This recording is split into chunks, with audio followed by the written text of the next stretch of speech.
The Galactic Council of Sentient Species had made many questionable decisions in its 15 millennia of existence. War declarations against gaseous entities that couldn't actually die. Peace treaties with silicon-based life forms who measured time in geological epochs and hadn't yet noticed we were trying to communicate. But nothing, absolutely nothing, compared to the sheer stupidity of banning the humans from joining. You did what? I hissed at Ambassador Grelnak, my respiratory sacs inflating to their maximum capacity. The Volosian diplomat adjusted his ceremonial neck rings nervously. The vote was unanimous, historian Zinthu. Well, except for the Jaborians, but they always abstain. Something about their religion. I fluttered all 6 of my membranes in rapid succession, a gesture that meant both extreme disbelief and barely contained rage in Trascan culture. Unfortunately, Grelnak was too dense to recognize it. Like most Volaxians, subtlety wasn't his strong suit. Let me get this absolutely straight, I said, my voice dropping to a dangerous whisper. You idiots discovered a species that went from burning fossil fuels to achieving faster-than-light travel in less than 2 centuries. And your response was to tell them they're not welcome. They are unstable, unpredictable. Did you know they fought 2 planetary wars among themselves before they even developed nuclear fission? The Council doesn't need that kind of chaos. I stared at him, momentarily speechless. Ambassador Grelnak, like most Council bureaucrats, had never actually studied history beyond the recommended diplomatic briefings. As the leading Trascan historian specializing in emerging civilizations, I knew better. You magnificent fool, I muttered, running a weary claw through my head crest. The Dravids had 17 global wars before achieving spaceflight. The Zun-Ti evolved specifically to wage war. The hegemony of Prath began as a literal death cult. Yes, but nothing. Those species are all on the Council, and the humans are banned? Based on what? Their music? Their ridiculous obsession with keeping non-sentient companions in their dwellings? Their bizarre fascination with fermenting perfectly good nutrients into intoxicants? Grelnak's skin flushed purple with embarrassment. The threat assessment rated them as dangerously innovative. And there was that incident with Admiral Pozvar. Yes, the infamous first contact disaster. Poor Admiral Pozvar had attempted to intimidate the humans with the standard show of force, bringing 20 hegemony warships into their solar system. The humans responded by somehow hacking into the fleet's communication system and broadcasting something called "Never Gonna Give You Up" on continuous loop until the Admiral retreated in humiliation. That was a prank, you tentacled half-wit. They didn't even fire a shot. The Council considers psychological warfare equally serious. Grelnak replied stiffly. I collapsed into my hover seat, suddenly exhausted. So what now? We just ignore them? Pretend one of the most adaptable and rapidly advancing species in the galaxy doesn't exist. Actually, Grelnak fidgeted with his datapad. We have established a quarantine zone around their solar system. No Council races are permitted to trade or communicate with Earth or its colonies. I stared at him in abject horror. You have isolated them? Do you have any idea what humans do when left to their own devices? Develop peacefully without our interference. Grelnak suggested hopefully that I laughed. It was not a pleasant sound. Oh, sweet summer diplomat. You have just guaranteed that within a generation, we will all be working for them. 22 standard years later, I found myself standing before the full Galactic Council, my research team's findings displayed on a massive holographic projection behind me. The Council chamber, normally a place of measured debate and careful diplomatic maneuvering, was in complete chaos. Order! I will have order! Bellowed High Counselor Draz, his massive Krondon frame rising to its full 4-meter height. The chamber gradually quieted, though the low murmur of anxious voices never fully ceased.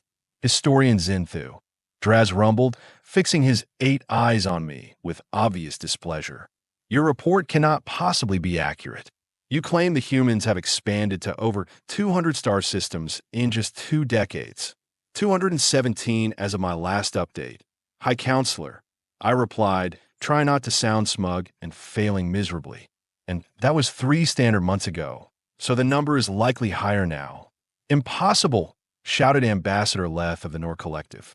Even with the fastest council ships, such expansion would take centuries. I flicked a claw across my datapad, changing the display to show the schematics of a human vessel. This is the HSS Opportunity, one of their standard colony ships. Note the propulsion system. A shocked silence fell over the chamber as the council members processed what they were seeing.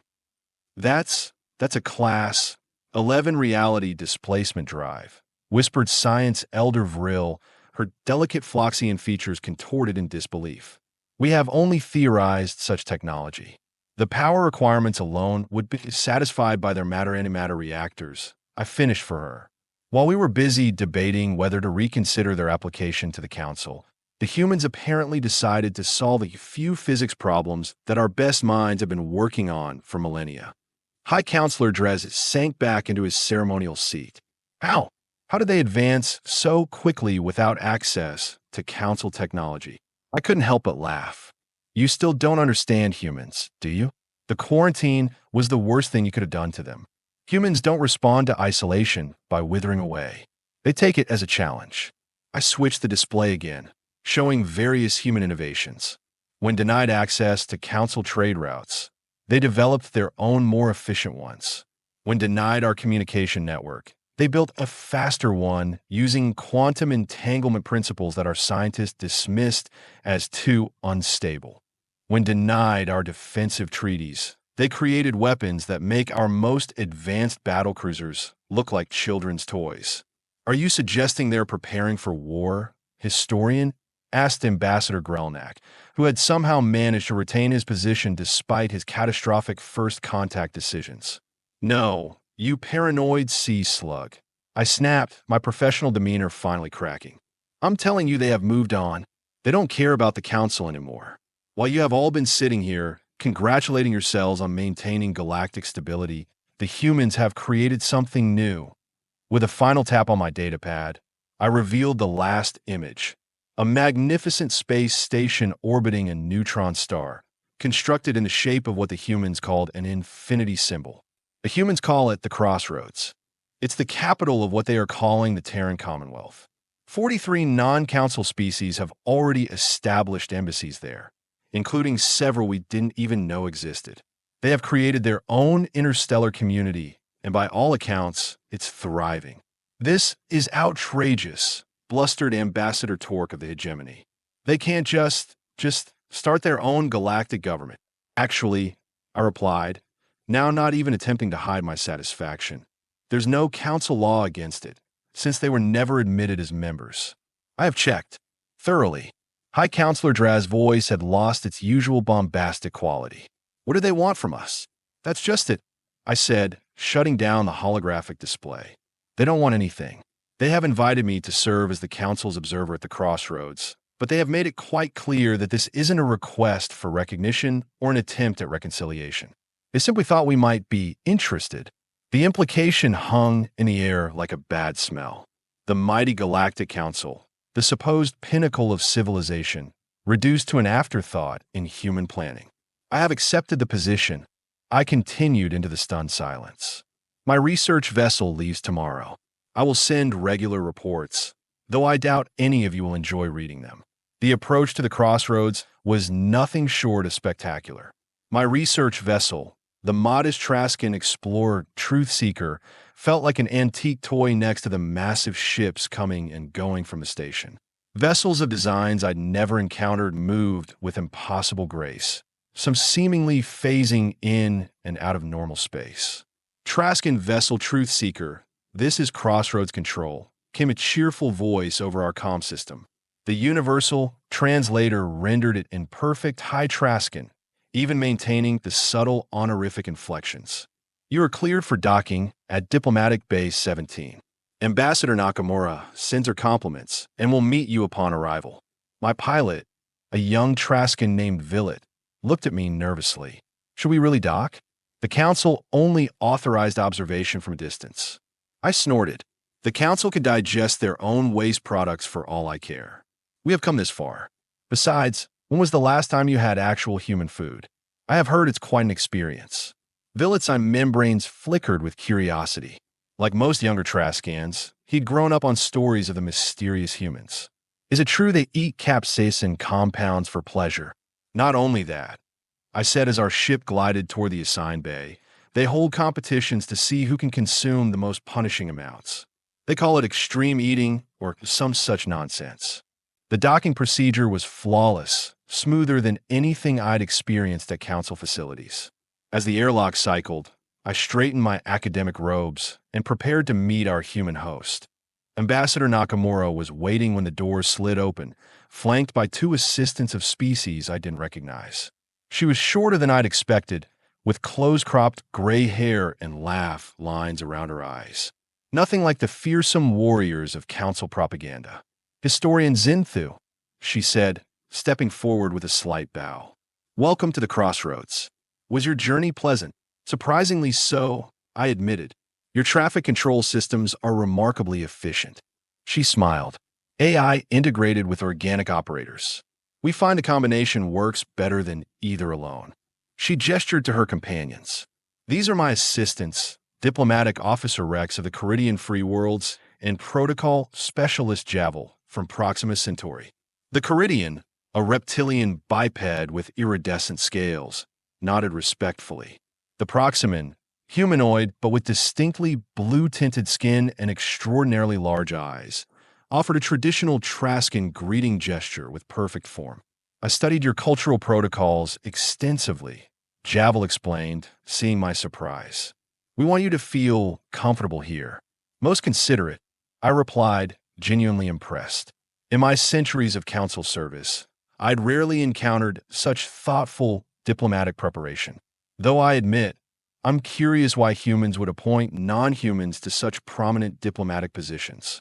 Ambassador Nakamura laughed. That's the whole point of the Commonwealth, historian.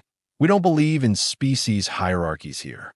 Talent and dedication are what matter, not how many limbs you have or what atmosphere you breathe. As we moved from the docking bay into the station proper, I was struck by the diversity of life forms moving about their business. Species that would never interact in council space walked, slithered, floated, and rolled alongside each other with casual familiarity. How do you maintain order with such variety? I asked, watching as a massive silicon-based entity carefully made way for a cluster of tiny methane breathers in environmental suits. Respect, replied Rex, his voice a pleasant rumble. The humans taught us that different doesn't mean incompatible. Also, really good traffic management algorithms.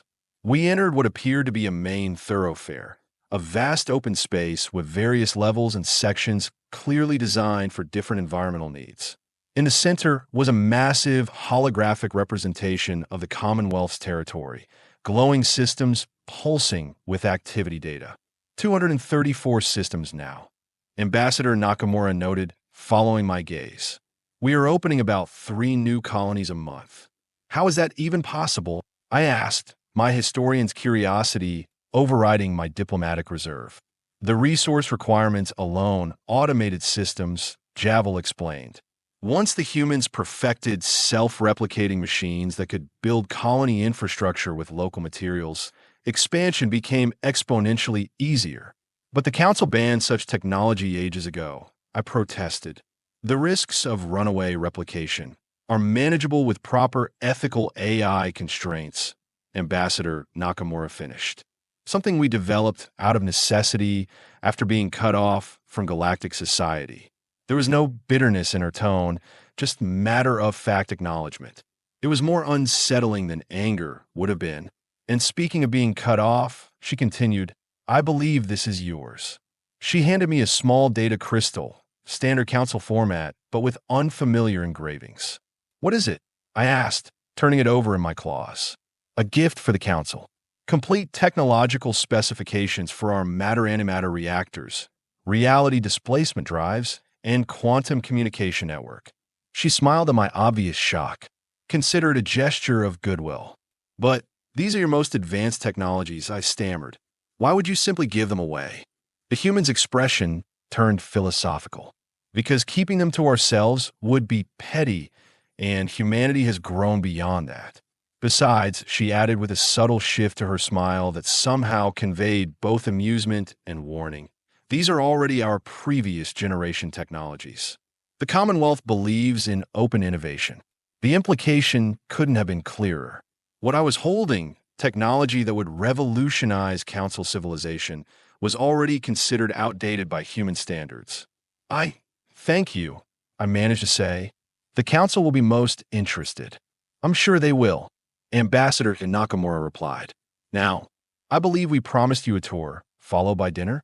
Fair warning, some of our dishes do indeed contain capsaicin, but we have prepared Trascan-friendly alternatives as well. As we continued deeper into the crossroads, I couldn't help but wonder what the Council would make of all this. Their worst fear had come true, but not in the way they'd expected. The humans hadn't become a military threat or destabilizing influence, that they'd simply created something better. I spent 3 standard months at the crossroads, and each day brought new surprises. My council superiors had expected regular reports of human military buildups or evidence of expansionist aggression. Instead, I sent them detailed accounts of cultural exchanges, technological breakthroughs, and economic prosperity that made our own systems look primitive by comparison. You should see their educational facilities, I told Villet as we shared a meal in our quarters. The young pilot had become increasingly fascinated with human culture during our stay. They have developed neural interfaces that can transfer language fluency in hours. Children from 40 different species attend the same schools, despite radically different biology. Villet manipulated his eating utensils thoughtfully. Do you think the Council will ever admit they were wrong? The Council? Admit error? I laughed so hard my breathing sacs nearly inverted. They'd sooner declare war on gravity. A gentle chime interrupted our conversation. Incoming transmission from Council High Command announced our ship's communication system. Priority Alpha. I exchanged worried glances with Villet. Priority Alpha meant only one thing. Crisis. The holographic projector flickered to life, revealing the stern face of High Counselor Draz. Even through the projection, I could see the strain on his features. Historian Zinthu, he rumbled. You are to return to Council space immediately. We have a situation. What kind of situation? I asked, already dreading the answer. The Vex have returned. My blood turned to ice. The Vex, a hive mind species from the Galactic Rim that had nearly wiped out Council civilization 5,000 years ago before mysteriously retreating. Every schoolchild knew the stories. Every military officer studied their tactics. That's impossible, I whispered. The monitoring stations were bypassed, Draz interrupted. They have already destroyed 3 outer colony systems. The Council is mobilizing the defense fleet, but he hesitated, his mandibles clicking in distress. Projections are not favorable. How long do we have? At their current pace? 6 standard months before they reach core Council space.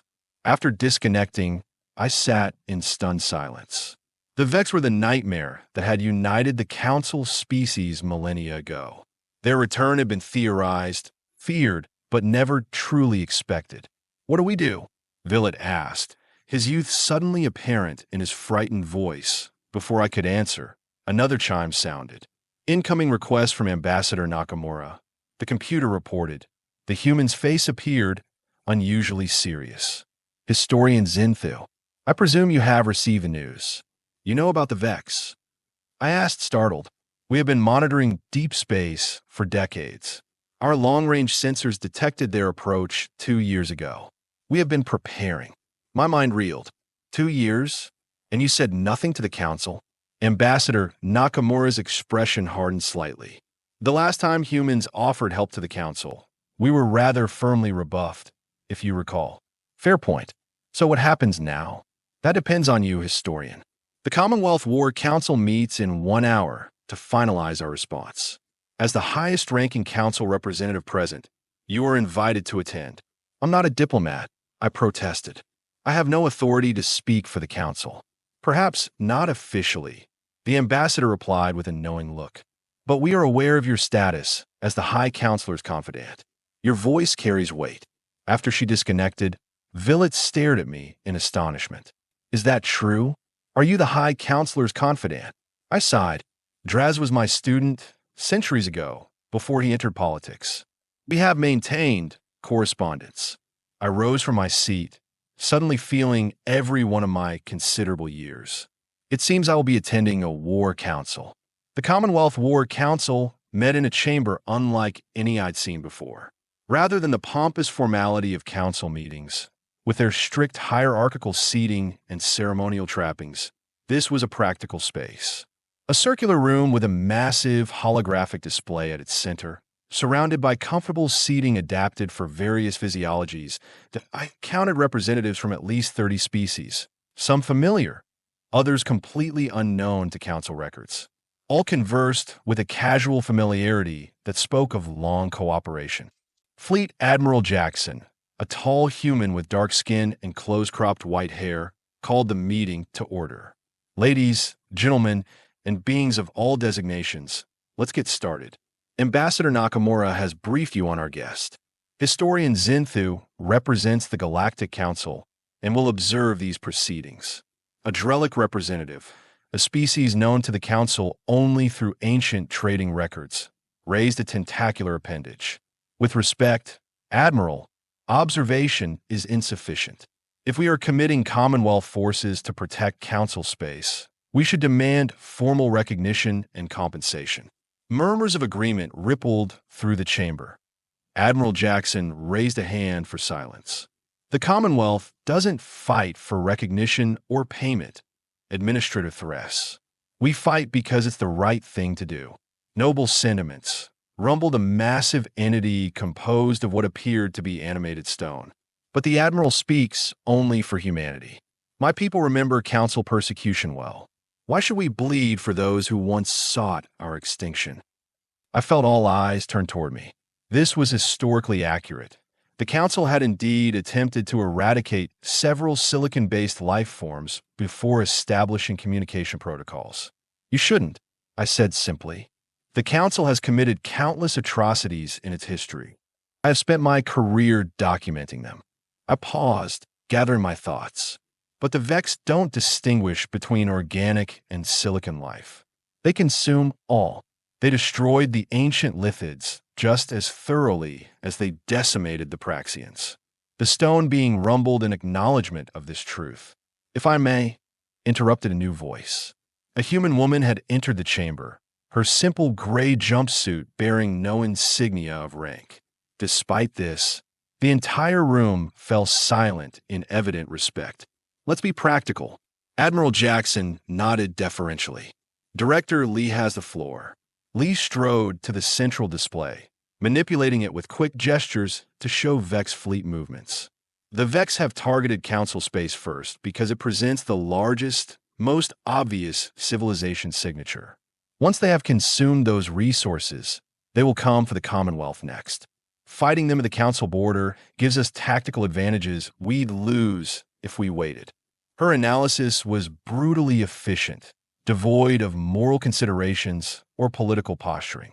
Our models give us an 87% chance of stopping them there, versus a 43% chance if we engage within Commonwealth territory. What forces can the Council contribute? Asked another human, this one wearing the insignia of a general. All eyes turned to me again. I took a deep breath. The Council Defense Fleet consists of approximately 12,000 combat vessels of varying classes. However, many are centuries old, and our weapons technology lags significantly behind yours. 12,000 ships. The general looked impressed despite himself. That's nothing to scoff at, outdated or not. If they follow established protocols, I continued, they will split into defensive groups around core worlds rather than forming a unified front. Director Lee nodded. As expected, their defensive doctrine hasn't evolved in millennia. She turned to Admiral Jackson. We will need to compensate with our own tactical flexibility. The 5th and 7th fleets are already moving into position, the Admiral confirmed. But given the scale of the Vex force, we will need to commit at least 60% of our total military strength. The stone being rumbled again. The Silicon Confederation will contribute 300 planetoid vessels. Their mass should provide effective ramming capabilities against Vex motherships. One by one, the various Commonwealth representatives pledged forces. The numbers were staggering. The combined might dwarfed even the ancient Council fleets of legend. "There's one more matter," Director Lee said as the pledges concluded. "Tactical command. For this operation to succeed, all forces must operate under unified leadership." I knew immediately what she was proposing, and my scales prickled with unease. The Council will never cede command of their fleets to Commonwealth authority. Then they will die, Lee stated flatly. Fragmented command against a hive mind is suicide. Perhaps, Ambassador Nakamura interjected smoothly. We need someone who understands both sides. Someone with historical perspective and the ear of Council leadership. She looked directly at me. Someone like historian Zinthu. The chamber fell silent. I stared at her in horror. I'm an academic, not a military commander. No one is suggesting you direct tactical operations, Admiral Jackson clarified. But as liaison between Commonwealth and Council forces, with authority to translate our strategic directives to Council fleet commanders in terms they will accept, there's no one better qualified. I wanted to protest further, but the logic was inescapable. After 15 centuries of isolation from the Council, humans still understood political realities better than most Council diplomats. I will do what I can, I finally agreed. The journey back to Council space aboard the Commonwealth flagship Humanity's Promise was tense. Despite the vessel's incredible speed, covering distances in days that would take Council ships months, the war preparations felt desperately rushed. I spent most of my time in communication with High Counselor Draz, carefully laying the groundwork for the unprecedented cooperation to come. His initial reaction to Commonwealth intervention had been predictably defensive. They will demand Council membership in exchange for their help, he'd growled suspiciously. Or worse, territorial concessions. They have asked for nothing, I assured him. Not recognition, not territory, not even trade agreements. Then what do they want? To survive, you thick-headed mountain of bureaucratic waste. I snapped, diplomatic protocol forgotten in my frustration. The same thing we all want. Gradually, grudgingly, the Council leadership accepted the reality of their situation. The Vex advance was relentless, their technology seemingly unstoppable by conventional Council weapons. Yet according to Commonwealth intelligence, their standard tactics hadn't evolved since the last invasion. They simply hadn't needed to.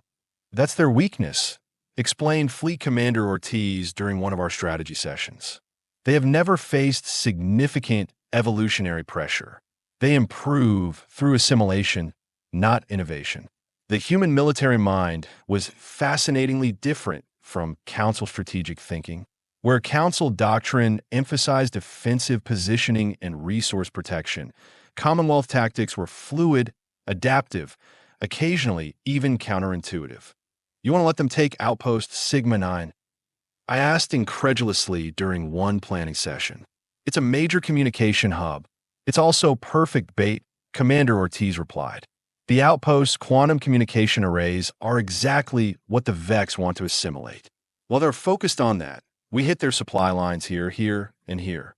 The battle plans developed into a complex dance of feigned retreats, sacrificial positions, and hidden strike forces. It was brilliant, terrifying, and utterly alien to Council military doctrine, which was precisely why it might work. As we approached the rendezvous point at the edge of Council space, I received an unexpected visitor in my quarters. Director Lee entered without ceremony, carrying a small metal case. Historian, she greeted me with a nod. There's something you should know before we join forces with the Council fleet. More bad news. I asked wearily. That depends on your perspective. She placed the case on my desk and opened it, revealing a strange crystalline device. This is a quantum phase disruptor. It targets the specific frequency that allows Vex units to maintain their hive mind connection. I stared at the device in astonishment. This could win the war. It could, she agreed. In theory, it's never been tested against actual Vex. How did you develop this? The Council has studied Vex technology for millennia without discovering such a vulnerability. Director Lee's expression remained neutral. We had help. From whom? The precursors. I nearly choked. The precursors, the legendary species believed to have seeded our galaxy with life billions of years ago. Most council scientists consider them a myth, or at best, long extinct. That's impossible, I whispered. Is it? Lee's eyes held mine steadily. Humanity has always had a talent for finding those who don't wish to be found. The precursors have been watching from the shadows for eons. They reached out to us shortly after the Council's quarantine forced us to expand independently. My mind raced with implications. Why would they contact humans and not the established Council? Because, Lee said simply, we were willing to listen without trying to control them. The Council's rigid hierarchies and regulations were precisely what drove them into hiding in the first place. She closed the case. This information cannot leave this room, historian. Not yet. The Council isn't ready, and the device will be deployed at the critical moment. If it works as designed, the Vex motherships will lose coordination. The rest will be conventional warfare, bloody but winnable. I nodded slowly, understanding the enormous trust being placed in me. Thank you for telling me. You deserve to know. She turned to leave, then paused at the door. After this is over, everything changes. The Council can't maintain its isolation from the Commonwealth. No, I agreed. It can't. Some of your more conservative members won't like that. I allowed myself a small, fierce smile. Then perhaps it's time for new leadership.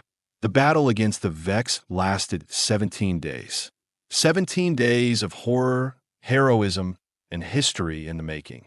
The Commonwealth quantum phase disruptor worked precisely as designed, sending the Vex fleet into disarray at the critical moment. But victory still required enormous sacrifice. 3,000 council vessels were destroyed.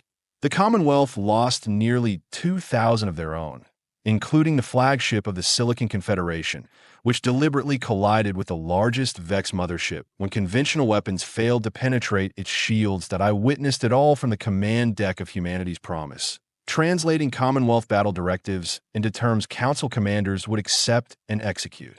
Sometimes this required creative interpretation, occasional outright deception, and once, memorably, a blistering tirade against an Ordovician admiral who refused to abandon a strategically worthless position. When the last Vex vessel had been destroyed or captured, I collapsed into my chair, physically and emotionally drained. Admiral Jackson placed a hand on my shoulder, a human gesture of companionship I'd come to appreciate. You did well, historian, he said quietly. Better than we had any right to expect. I told them what they needed to hear, I replied.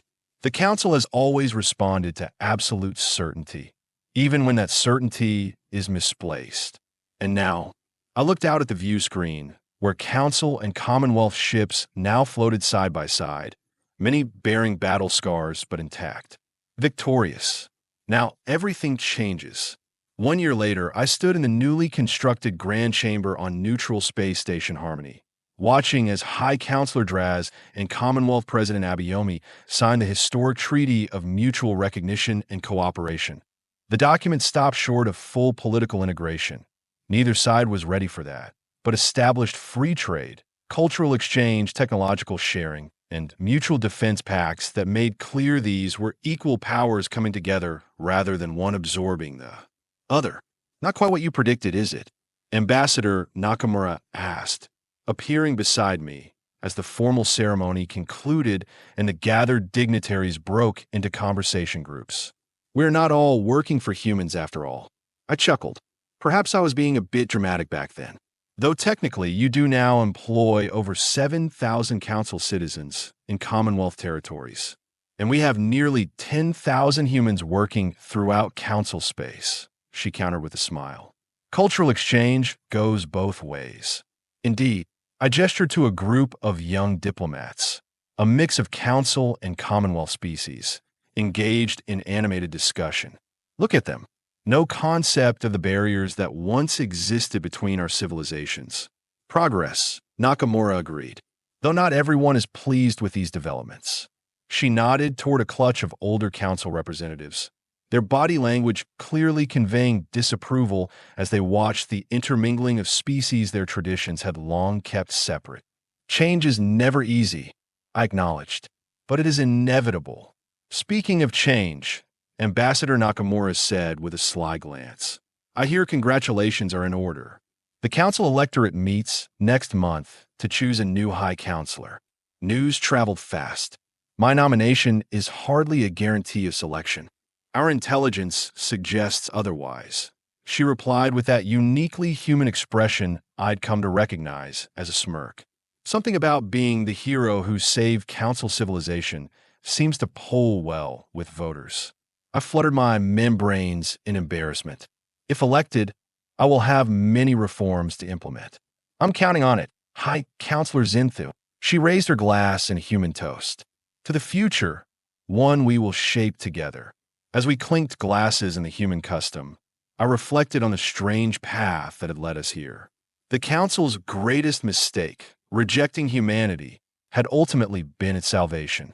Had humans joined the Council centuries ago, they would have been bound by the same rigid traditions and hierarchies that had left us vulnerable to threats like the Vex. Their isolation had forced them to innovate, to seek new allies, even to discover secrets like the precursors that the Council had missed in its complacency. Sometimes I mused being excluded from the established order is precisely what allows one to create something better. The humans had a saying for it: when life gives you lemons, make lemonade. I still wasn't entirely sure what lemons were, but I was developing quite a taste for lemonade. Perhaps the Council would too in time.